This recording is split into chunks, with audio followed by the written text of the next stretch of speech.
Hello again and welcome to yet another video in which I make something just a little bit too far out of my league. The title of this sculpture for today is called Pierce the Fawn. It's of a woman with a deer skull kind of shoved into her face. I hope you like the video. Like every other sculpture that I've ever done, I start off with a foil base, kind of crumpling it into this torso sort of area. I then add some extra balls for the shoulders and a little bit more for the chest area. After I've kind of smushed them all together just enough so that they hold, I then use some masking tape so that they won't fall apart as soon as I pick it up. Once I've held it together enough and been aggressive enough to it, I then begin working on the head shape. Now, it's kind of a ball, but just a little bit longer. That's all you really need to know. And I use a bit of extra wire kind of in the bottom of it where the neck would be so that I can attach it to the rest of the body.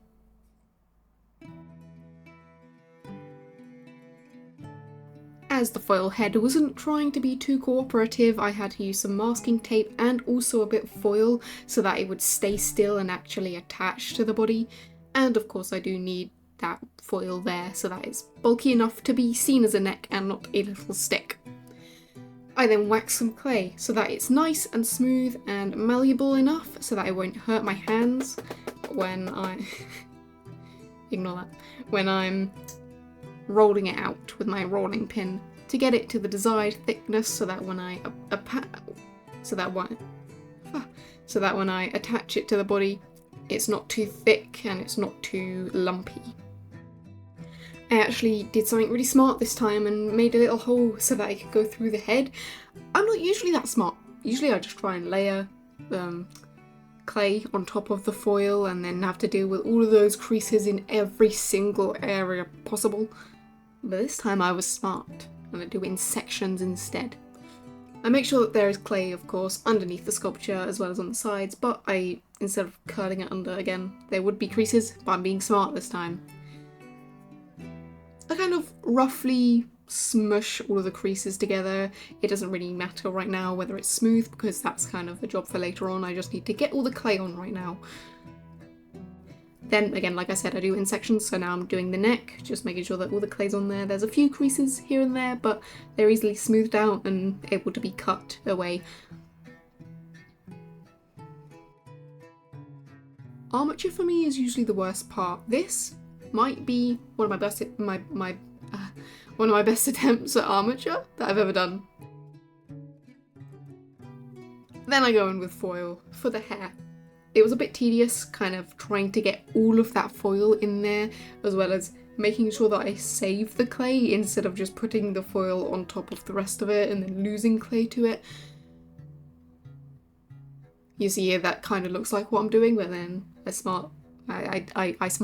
I take it off, get rid of the clay, and then put the foil back on.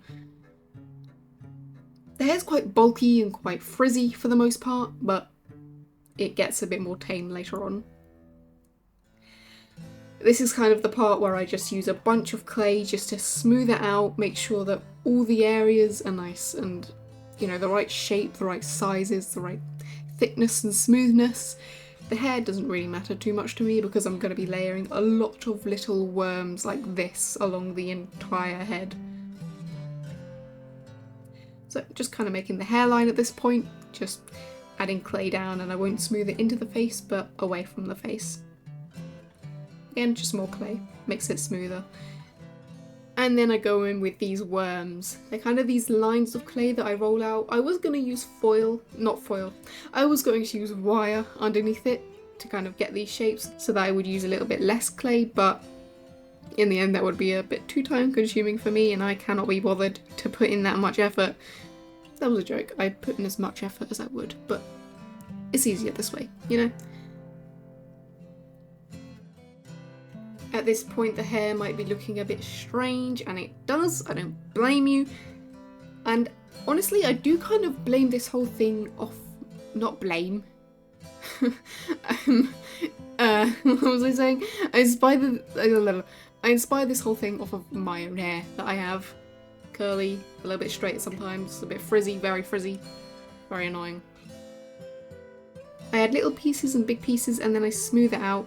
Each piece kind of, even the really tiny ones, do bring together the whole head of hair, as it makes it all nice and lumpy and bumpy, and later on is when I'm actually going to start putting in the proper work and the proper details to make it look like hair. In the end it doesn't really look like hair, it looks kind of more like lace, sort of. Not really lace. String, that's what I meant to say. But I like it. I'm not really one to do hair because I'm not really one to do people. So, you know, I think I did good. Then I roll out clay very thin, not thick at all, and cut out sort of this rectangle shape from it. This is going to be the fabric on top. I make sure that it's pressed in all nice. This is also acting sort of as another protective layer, as I did on the face earlier, just to smooth it out and make sure that there's no indents. Then going in with more clay, kind of similar to how I did it with the hair, I kind of put these lines up to kind of emphasize some creases and bumps in the fabric where it'll kind of clump up. I'm sorry if it sounds like I can't speak today, it's very hot. If you live in Britain as well, you know. It's so hot. Okay. Anyways, I keep adding these lines, just, you know, like princesses kind of have those like puffy shoulders.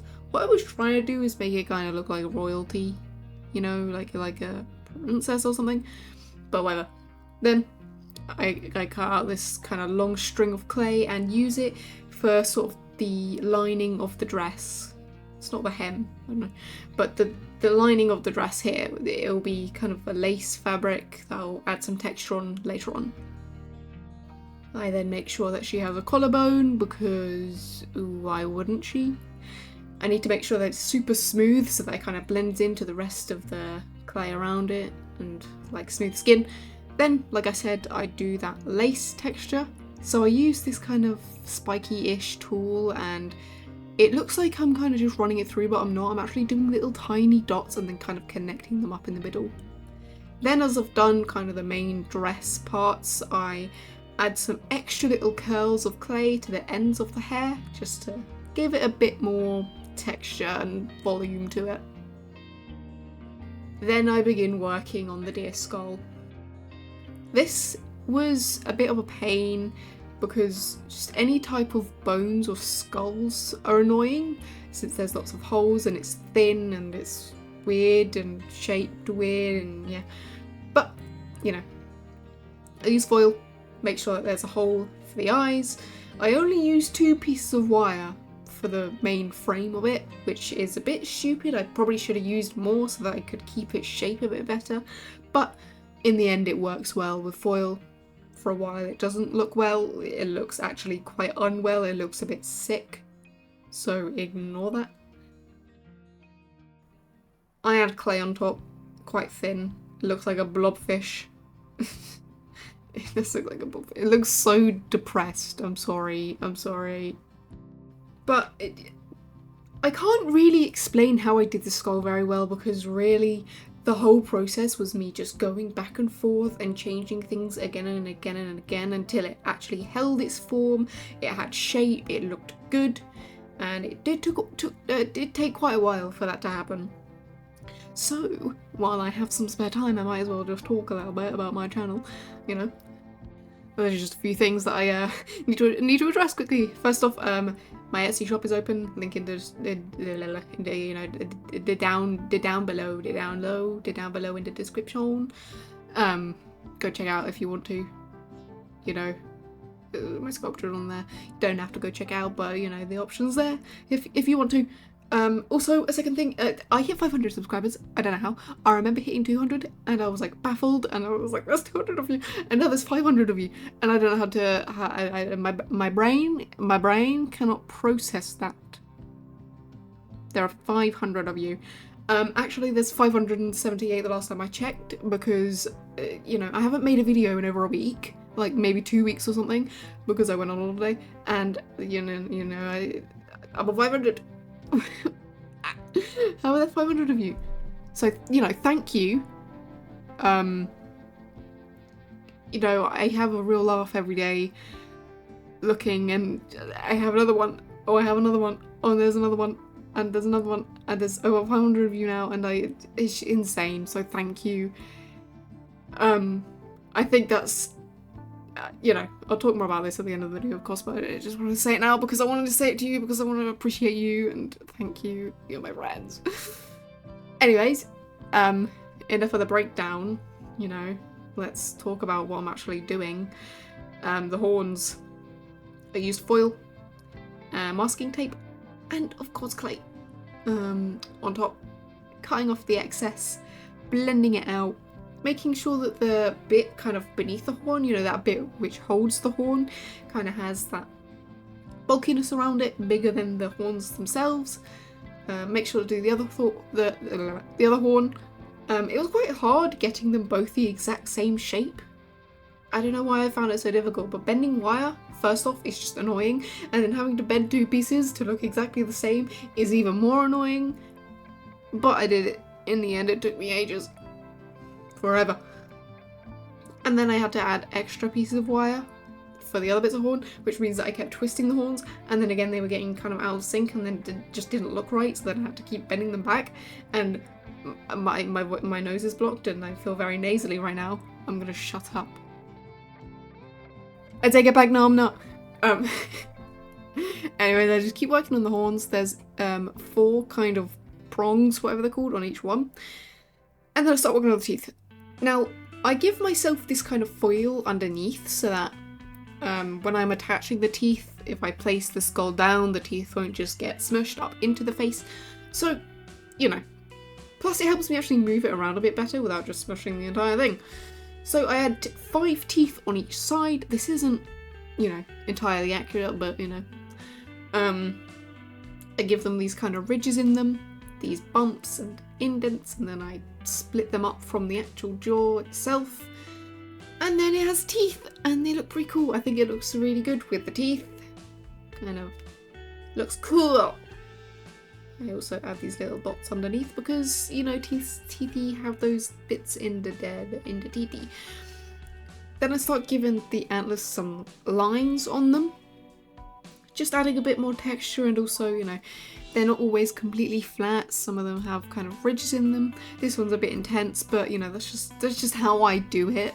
I'm not just gonna leave something without a bunch of texture when I could potentially add a bunch of texture. Again, I'm adding even more texture because I go in with this scratchy tool and scratch it and giving it kind of almost a wood texture. I've done that before if you've seen it, you know, wood.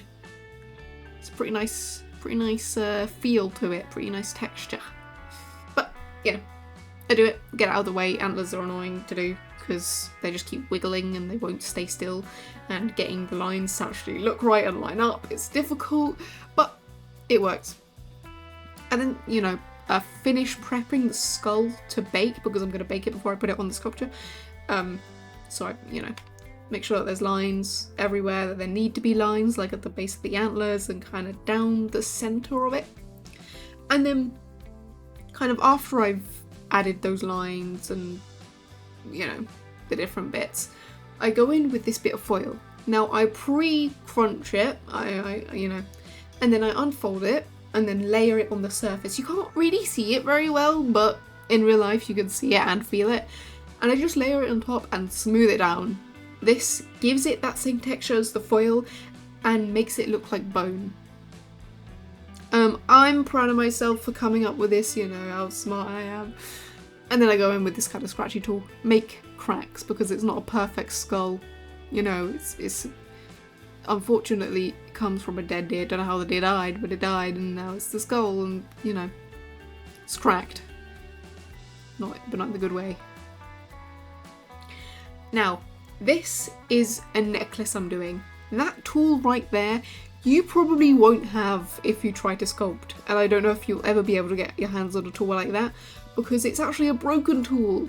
It used to have a big hook on the end and it got snapped off and left this kind of square rectangular shape at the bottom. So I used that and it worked pretty well to give a chain look to the necklace. Then I began making the pendant. Just, you know, general pendant shape, size, texture, detail on it. Nothing special. And I give it a kind of a gem in the middle, which I will, paint to colour later. I attach it, give it a little bit in the middle so that it actually looks attached, and then I'm done with the necklace, and I attach the skull. Now, I was trying to be a bit delicate with it, but then I realised it's supposed to be, caving into the face, so I kind of aggressively push it in, and then here comes the blood. The blood. Oof, my throat. Yeah, blood, Imagine someone is standing there and then you get a okay, I take it back, I'm not actually gonna explain it. You get the gist, you can come up with it in your mind. But there's blood. And also you might be thinking, she has no face, why does she have no face? It's a design choice, I didn't want to do a face. No, I take it back. Not that I didn't want to do a face, but it wouldn't have suited it well, because it would have been hidden, and also I just didn't want to give her a face. Because symbolism and blah blah blah. Then I start working on the hair. Like I said, it kind of looks a bit like string, a bit like lace, so I go with this kind of sharp silicone tool and scrape it in there, not really scrape, but drag it through, giving it these lines so that it looks like split hair all over the head. I'm not trying to make it too curly, I'm not trying to make it too straight, just a little bit wavy here and there. I also add some extra clay up top where the skull is so that it kind of looks like the hair's been severed and is kind of springing up on the skull like that, which I think looks quite nice. But yeah, after I've kind of given the hair some very nice texture, personally I really do like this. I'm not a fan of doing people, but it looks pretty good. I then scratch in some details onto the cloth, the fabric, to make it look a little bit worn down. And then I am onto painting. Now you might be thinking, why this colour? Well, it's actually because I did a poll on YouTube asking what colour I should do. I gave 3 images in which I had taken a photo and drawn over them in colours. One is black and ginger, one is red and black, which is this one, and one is green and ginger. The red and black one won by quite a mile. Honestly, it was the one that I wanted to do, so I'm glad it won. But yeah, I start off with the black hair, kind of delicately painting over it, making sure to get in all the cracks, but I go with a smaller paintbrush to get those edges in, even though I do mess up and I'm going to have to paint over the main body anyways, and it'll look blah, and then after blah, and then blah, blah, blah, do you know what I mean? But after I've done the hair, I let it dry and begin working on the antlers. The antlers are darker than the main skull, like the main colour for the skull. Just because that's how it looks, Antlers are different than just regular bones, they fall off, I believe. But then I go in with a bone colour and it's darker. I mean, it's not darker, it's lighter. I'm too hot, I'm sorry. It's light, it's a light colour, it's a light bone colour, kind of worn down, kind of a bit, bone can be white, but, if it's going to be worn down, I'm going to use this kind of cream beigey kind of colour. And then I dry brush on top of it with an even lighter colour, just so that you can see all of those, that texture that I did earlier. It stands out and looks like kind of real bone. Also dry brush on top of the antlers as well. I make sure to paint this lace edging of the dress, also a black, and then I dry brush over the black hair. It might make it look a little bit grey, but I have a plan for it later on to kind of bring it back to that black while still having it stand out so that you can see the little lines and the little engraved bits. Then I start working on the skin colour. Now, obviously I wanted her to be super pale as me. You might be thinking, oh, it's the same colour as the bones. Why would it be the same colour as the bones, Kate? Because I want it to. Because I want it to. Okay, I want her to be pale. She's, she's a bit gaunt, she's fine. Just. When painting silver or gold, I paint black on top, so that's why I painted the necklace black first. Then I start working on blood. If you've ever seen blood, like a drip of blood, usually the edges are more light, and then the kind of the centre where there's more blood and where it's a bit more dry is darker. So I start off with a light red around the edges and the whole thing, and then I go in with a darker colour in the middle of it, and then it looks like blood, you know, looks like blood that is dripping. I also go a bit over the top with blood on the skull as well. I just go a bit crazy, and then I also put it on the face on the inside as well, and you know.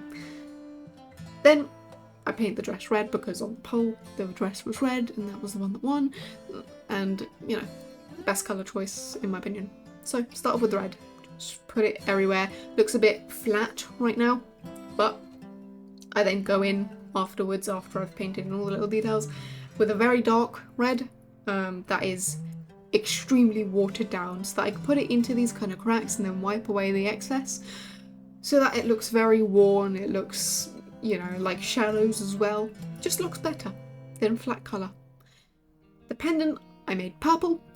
I did, you know, dark purple, light purple, then white, and then I blended it all together, kind of made it look, you know, shiny. Looks pretty cute. Then, like I said, painted the necklace black so that I could go on top with silver, and it looks all nice and shiny and also makes it stand out a bit better. This is what I mean by the hair will get a bit darker. When you put gloss on top of a colour, it kind of makes it a bit richer, so the black got a bit richer as well. I put on top of the blood and also the pendant as well. And then it's complete. I am a huge fan of how this one came out. It's definitely, you know, down my alley. It's my style. It's you know, kind of dark, but it looks really cool. Thanks for sticking around so long. I really, really do appreciate it. I know I'm a bit annoying. My voice is blah, blah. But thank you. Again, thank you for 500 subscribers as well. And, you know, feel free to be one of them. Feel free to help me make my way to 1,000. Only if you want to. If you want to see more like this or other stuff as well. I make a huge variety of things, but thank you for staying so long and for being my friend. I'm sorry. But yeah, check out my Etsy shop as well if you want to have a look. Even if you just want to look at the pictures on there of stuff that I've made, because you know, it's extra content outside of the videos, but you know, go have a look at it, it's in the description. Thanks for sticking around so long. Leave a like if you want to, and also subscribe if you want to. Have an amazing day. Hopefully I'll see you next time. Thank you, bye bye. Bye bye bye bye bye.